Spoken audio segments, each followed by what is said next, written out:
Hey, welcome back everybody. It's Kenny, Healing Homestead. Got my dad with me here. We're getting ready to do some electrical wiring for the AC units that we're gonna get. We got the split AC units already bought. They're at our friend's house in his garage. He's been holding on to them just because we wanted to order them before shipping and everything got really bad, which it has gotten bad.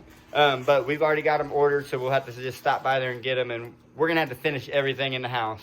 Walls are gonna have to be up, floors and everything, because the split units that we got are really sensitive to dust. And I mean, routine maintenance is gonna make them work. Like they're gonna be okay. But if we try to put them in now and then do sheetrock and all that dust and everything, it's really just gonna mess them up. They're too sensitive for that, so we're gonna have to wait. But we are gonna run the wire. So right now, we got this little wire puller. Did you make that? Actually, one of the electricians that I used to work with made it. Okay. His name was Tex. Okay, so old electrician buddy he had named Tex bought it. It looks like it's just a 4-inch PVC pipe. It is. And then it's got like an eyelet here. There's some wood blocks in between and then a wood block down below that holds it. But pretty much it's on a swivel here. This all spins. So then as we pull wire, it just kind of reels itself off. That way it keeps it from getting... Yeah, if you've ever unwound anything that comes on a coil like that, it gets knotted up and bound up if you don't try to pull it off like this or unroll it. So we're doing that, and this is going to be our first run for the AC unit. Pretty much our panel's behind this wall here, and we're going to be running it up over there, and it's going to drop down in the master bedroom. But I wanted to show you guys something. So Dad, when we first started working on this house, you kind of had a fear of something that would happen with wire and insulation and mice. What was that? Well, mice will typically chew on anything they want to chew on, and at some point in time they must have got hungry or something. I don't know why they chew on wiring, but they eat the insulation off of it. And a mice or a bunch of mice had eaten the outer jacket off of this and into the insulation. Yeah, so we didn't know that any of this had happened. We had torn off all the walls. This is the fear that he had of it when we were doing it. He's like, have you checked the wiring? And I was like, it's fine. And I had inspected most of it. But back behind me over here in this corner, I had a bunch of stuff piled up here before I actually got the floor tore up. And so this last week, him and my Uncle Alex were out here helping us get some of this other new electrical in, and they noticed it. And so it was something I'm going to show you guys. If you're doing a remodel, watch for this, because this could lead to house fire. It could, yeah. Dead shorts. I mean, you don't know. You don't want to have any exposed wire anywhere in the house at all. But this was something that we caught. We ran new wire, and so we found that. And while we're doing the rest of this, like when I'm up in the ceiling over here, pulling and pushing any wire, I'm going to be looking and examining all the wiring in there just to make sure, because I want to be able to sleep at night and know that I've done my due diligence in trying to make it safe for me and my family. But we're also going to have a fire evacuation plan if we're going to have wood burning stove. I mean, I think some of it is just education on what you need to do in certain situations, because when the crap hits the fan, you got to have a plan. Okay, so anyways, I'm going to show you guys a little bit of the wiring and just show you what it looked like in the wall. And I actually had breakers on and everything and had this stuff exposed like this, but just something to look out for. Okay, so here's the wiring that we found in the wall, and you can see, I mean, a little bitty teeth mark. And so, I mean, I've looked through the rest of the house and haven't seen anything, but you can see that, I mean, those wires aren't touching, luckily, but if they had, it would arc.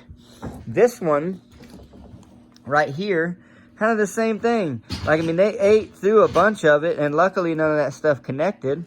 I mean, just blessed that none of this affected us or also that we just tore the sheetrock off to expose anything that was there. And that's one thing, like with remodeling this house, that me and Delana wanted to do. Like, I wanted to tear the walls off just because I knew some of the insulation had mice in there, and I wanted to get it out and make sure it was good insulation. She wanted to tear the floors up. And I mean, I showed you guys this in one of the past videos, but like, there's no insulation here. Like, you can actually see the vapor barrier that we put up underneath the house. So had we not done what we each individually felt like was important, we would have gaps and wire getting chewed through and everything. So when you're doing a remodel, make sure you're having somebody inspect it if you don't know what you're looking for. We had a couple of people come out and look at it, and we're inspecting it as we go too. We're not professionals, but also you can kind of see when things aren't right. So we're gonna get to working on this, and we'll catch up with you guys in a little bit.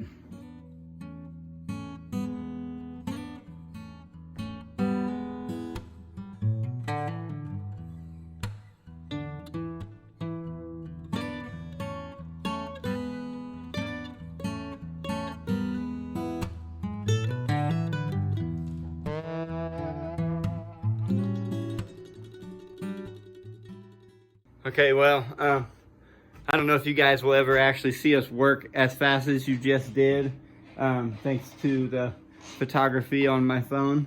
But pretty much we got one run for one of the AC units, which is going to be in, oh, camera drop.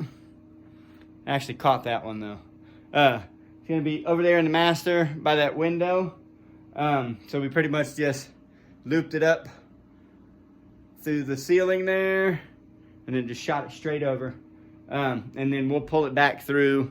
And actually, he's already got it. I don't know if you guys can see it, but my dad pulled enough, got it ran into the panel. So, I mean, we're all good to go there. All he's got to do is connect it now. But this other one, I don't know if you guys saw me, but, or could tell what I was doing moving at such high speed, but I had to drill holes through these studs and then drop it down. But some of these studs in these modular units, like, okay, this is 2 pieces of wood now. It was just this like 1/2 inch by 2.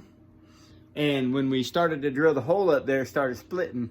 So I put electrical tape around it just to kind of hold it from splitting, but I scabbed in this 2x3 to give it some additional support. But also, when we're going to hang sheetrock, we're going to be trying to put sheetrock screws in here. And so the more space we have to put sheetrock screws in, the easier it's going to be. The rest of these are like 1x2s and stuff like that. But those thinner ones, we're going to have our work cut out for us doing that. It looks like Mila and Addie just came over. Did you guys eat lunch already? What kind of pancakes? Sourdough. Ooh. So we got sourdough pancakes for lunch, huh? I'm a ballerina. You are a ballerina. Okay. So I'm going to show you guys one of these little bitty studs here. So here it is. Like, there's my thumb. Like, okay, that's a thin piece of wood. It's like 1/2 inch by 2 inch or so. And so those are the boards that we might have to like scab in another piece of wood to attach the sheetrock to once it comes that time. But I'm gonna go eat lunch because sourdough pancakes sounds really, really good. And I'll catch up with you guys in a minute. Babe, what kind of pancakes are you making? Right now, just regular ones. That's not exciting at all. I know. Well, I ran out of sourdough, so. Okay. I made, Well, you're getting ready to eat sourdough, but I'm making so regular back ones here, right now. back here is her sourdough starter.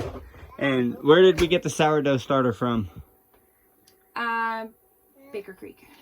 Bakersville? Yeah. Uh-huh. Yeah, so we went to Baker Creek Seed Company and we bought this. It's like 100-year-old sourdough bread starter. So she's been making everything with it, rolls and breads and pancakes. I'll settle for some regular pancakes because I'm really hungry. Well, there's But some sourdough right so here. here's the sourdough, and then she's got a little skillet with eggs and some of the bacon ends. Did you put bacon ends in there? No. Oh, okay. Potatoes and onions. Oh. Stirring. What are you stirring? The pancake batter? Yeah. Mmm. A little pancake batter on your nose. Them are gonna be good. Yeah. Oh no, it's syrup. I see syrup on your nose. There's syrup on my nose. Yeah, she came over and told me she was a ballerina earlier. Aiden, are those good? Mm-hmm. Oh yeah. Can I lick this? Okay. Uh-oh. No. So we're all here. It's got my dad and my second mom, Melissa. Yeah, we're a blended family, and so I'm blessed with an amazing second mom. There she is. Her name is Melissa. Yeah, it's awesome. I mean, some people can't claim to have one good parent, unfortunately, but I got a whole bunch of them. So, it's good stuff.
Okay, so for today, we're making good progress. Back behind me, you'll see there's an outlet box there, and that is going down. That's going to power the refrigerator.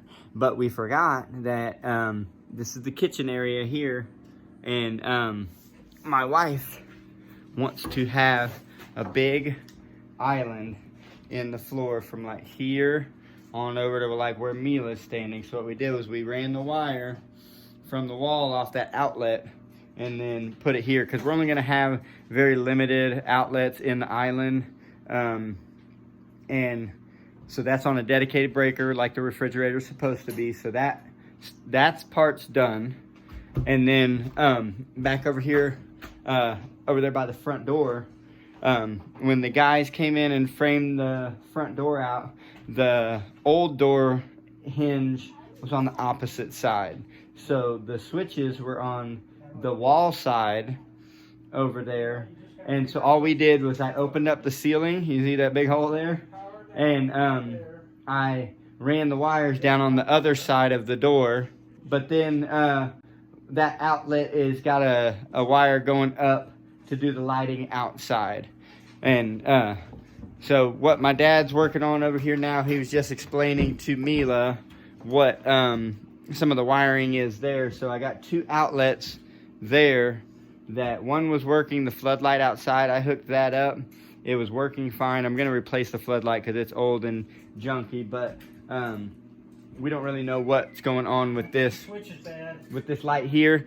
That's what I was thinking. I know that usually if you turn on a switch and the lights don't work, change the lights, see if it's that. If not, it could be the switch, but if you do that, then you got something else going on in the fixture or the wiring.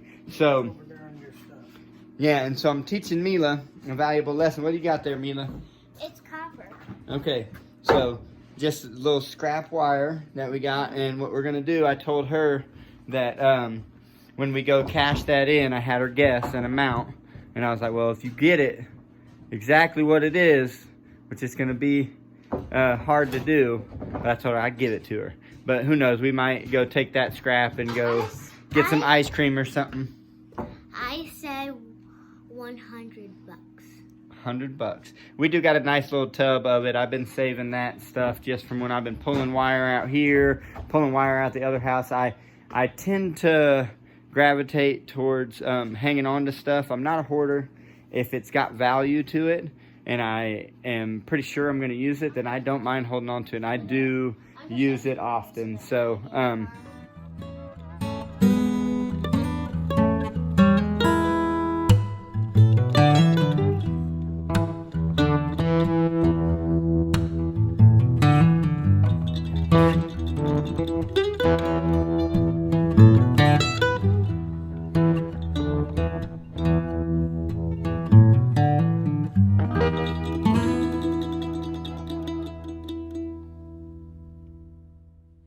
okay, so today we got, you see, I don't know if you guys can even see it with this lighting, but lights are working in the back room. My dad figured it out. It was just bad switches by the back door, so pretty much just took the old switches out, put new switches in. Voila, we have light. And Mila's in here cleaning up. She's always a big help.